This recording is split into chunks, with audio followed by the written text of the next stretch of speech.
What is up, guys? That's it here with another edition of the Sanctuary Sunday. Today we're going to be talking about the Mage Clan Wars. Why are mages so important and why is there such a stigma upon summoning spells? Listen on. In the decades following the Sin War, Khajan sought to distance itself from the events of that near-apocalyptic conflict. To this end, the people renamed their land Khagistan. As the kingdom started anew, Mage Clans reasserted the control they had previously held over the East. The greatest lessons learned by the Ennead and the Amuit clans from the time of the Triune and the Cathedral of Light were simple. No Mage Clan must ever again summon demons into the world, and if humanity had anything to say about it, the heavens and hells must stay out of mortal affairs forever. Legends hold that before the Sin War there had been 7 major and 7 minor mage clans, but following Uldysian's sacrifice, only 3 maintained a strong influence. The same 3 that had been the most prominent years before: the Vizjerai, the Ennead, and the Amuit. It was the Vizjerai clan, however, that once again rose to greatest success and soon counted thousands of active sorcerers among its ranks. It is incredible to look back upon this era and consider the prosperity of the Vizjerai. After all, what were the roots of the Vizjerai's success? Conjuring and summoning. One might even say that much of the peace and grandeur of this golden age was built on the enslavement of demons generations before. It is no surprise then that the Vizjerai operated under close scrutiny, as the other mage clans made clear to the original conjuring school that if it grew arrogant and tempted fate once again, there would be dire ramifications. The reality of the Nephilim and the involvement of the Heaven and Hells in the Sin War were kept from the general populace. It was publicly stated and reinforced by those Edirem whose memories were erased that a plague had claimed the lives of those lost in the Sin War. Nevertheless, the truth was known to some, and it was generally recognized by these people that blind faith and religiosity during the war had not averted the disaster. In fact, it was not long before the prevailing opinion was that humankind's embracing of religion had set the events of the war in motion. There was no more room for faith. The citizens would believe now only what they could behold with their own eyes. Popular religions were suppressed as the people embraced the mage clans, who relied on the empirical and the quantifiable. The kingdom took comfort in a system that valued reason and practical research above all, and so it was that once again the Al-Rakish, the Mage Council, enjoyed great success and power, governing the land in cooperation with the royal line from the eastern capital of Vizjun. Remaining artworks tell us that this was a time of inspiration, investigation, and, as the shadow of fear slowly passed, enlightenment. We can only imagine how wonderful this era must have been. Mages in magnificent robes walked the streets, and all turned to look upon them. Great buildings were erected, and civilization flourished. It was then, in this time of unprecedented peace and prosperity, that the Vizjerai would once again imperil humankind. The earliest clue of this is evidenced in the following: an unsigned letter found within the ruins of an Amuit academy near Chaldeum, presumably sent from an Ennead official. I share this matter in the strictest confidence. The following account has been verified by our most trustworthy source. It was only 2 nights ago that 5 high-ranking Vizjerai conjurers were overheard in the deepest recesses of the Ishari sanctum, chanting incantations and conducting what could only have been a ritual of summoning. A small tremor was felt soon after, followed by the sound of throat-rending screams. Where 5 conjurers had entered, only 3 emerged hours later.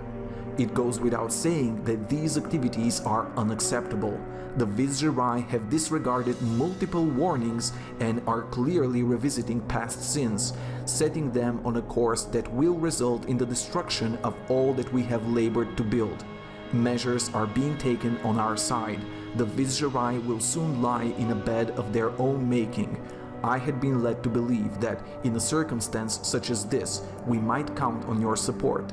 I truly hope such claims are valid, Brother Constable, for now is the time to end the Vizieri's recklessness once and for all. Evidence suggests that soon after this letter was written, assassins were sent out against key members of the Vizieri by both the Ennead and the Amuit, and that several officials from those clans were brutally murdered in retaliation.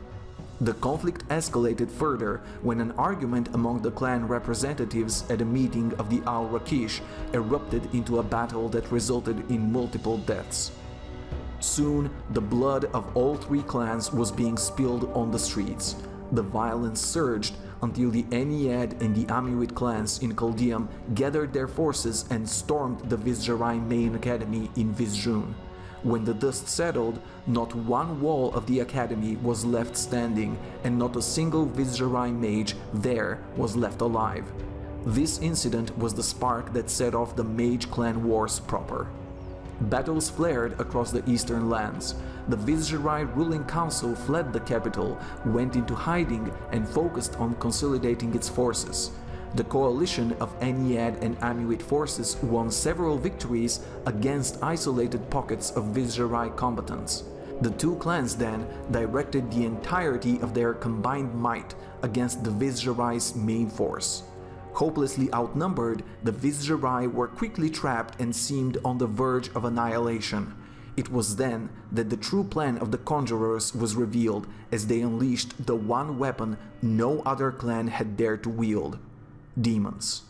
The balance of power quickly shifted as multitudes of Ennead and Amuit troops were obliterated. Horrific nightmare creatures from the deepest pits of the burning hells waded through the opposing clans, cutting a bloody swath. The Ennead and the Amuit retreated as the Vizieri pursued them all the way back to the capital of Vizjun. It is here that we must take a moment to focus on the story of two brothers, Horazon and Bartuk, for it was the actions of these siblings that would ultimately decide the outcome of the Mage Clan Wars. The following details were among the very few passed on to Deckard Cain by his ancestor Jared in the books of the Haradrim.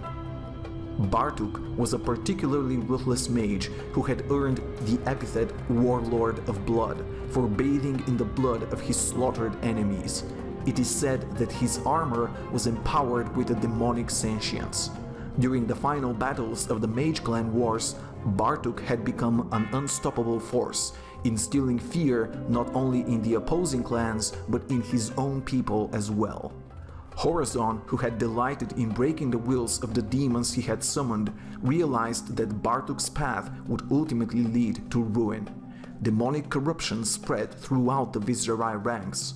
The hellspawn that Bartuk continued to summon lacked any kind of control, destroying literally everything in their path, for Bartuk believed that the demons were humankind's masters, and that loyalty to them would be generously rewarded. Horazon reached the conclusion that even if the Vizieri won the wars, there would soon be nothing of civilization left, and that the clan's only legacy would be death or enslavement to the burning hells. And so it was that just when victory for the Vizieri seemed assured, the ruling council resolved to relieve Bartuk of his command. Civil war erupted within the troubled Mage Clan as Bartuk turned his forces against his own people. After many hard-fought battles, Bartuk's contingent took the upper hand. The Warlord of Blood then set his armies to the task of conquering Vizjun. The final battle between Bartuk and the Vizieri took place just outside the capital's towering gates, and just when it seemed that the entire clan would fail to defeat Bartuk, his brother Horazon answered the challenge. The cataclysmic battle between the two siblings brought the walls of Vizjun down around them. The city was leveled, and the death toll numbered in the hundreds of thousands. But as the fire, smoke, and unholy bloody mist cleared, Bartuk, Warlord of Blood, lay dead, with Horazon standing over his brother's gore-covered corpse. Following the death of Bartuk, the grieving Horazon was keenly aware of the inherent tragedies of summoning, He realized that the corruption of hearts and civilizations would never end as long as the agents of the burning hells had access to our world.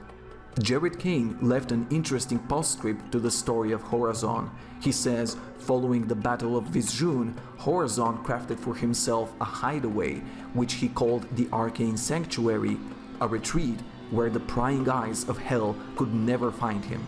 There, he lived apart from the world, quietly studying the arcane and ultimately fading into the shrouded mists of legend. Whatever the true fate of Horazon, we have graphic accounts of the magnificent city of Vizjun reduced to rubble, and with the destruction of the city also came the end of the Mage Clan system of government. Mages, who had been so revered by the people, were now exiled and in some extreme cases executed on sight. In fact, in an unprecedented move, the surviving Vizjerai renounced summoning forever. To ensure that this new edict would stand, the clan deployed mage slayers known as the Vizjaktar to eliminate renegade Vizjerai wherever they might be found. Many mages fled from the cities to eke out an existence in smaller towns or alone in the mountains and deserts. Certainly, some mage clans remained. Even today, a few scattered Vizjerai still exist, but only in a pale and diminished form. As with all traumas in history, each age breeds its opposite. The Age of Magic was replaced by the Age of Faith. Disgusted with the mages' reckless pursuit of power, the angry citizenry of Khagistan looted the mages' clan's holdings and tore down their bastions of power, with the exception of the Ishari Sanctum in Chaldeum. It alone survived the riotous purge due to its more remote location. Overall, the vast arcane libraries and the innumerable tomes of occult knowledge throughout Khagistan were destroyed, while laws were passed forbidding the use of magic. It is fair to say that the Age of the Mages had ended. And thus ends this week's Sanctuary Sunday. I hope you enjoyed the tale of the Mage Clan Wars, and if you did, I would appreciate your subscription to my channel. See me live at twitch.tv/TheDeadSet, talk to me on Twitter and Facebook that I linked below, and I'll see you guys next time.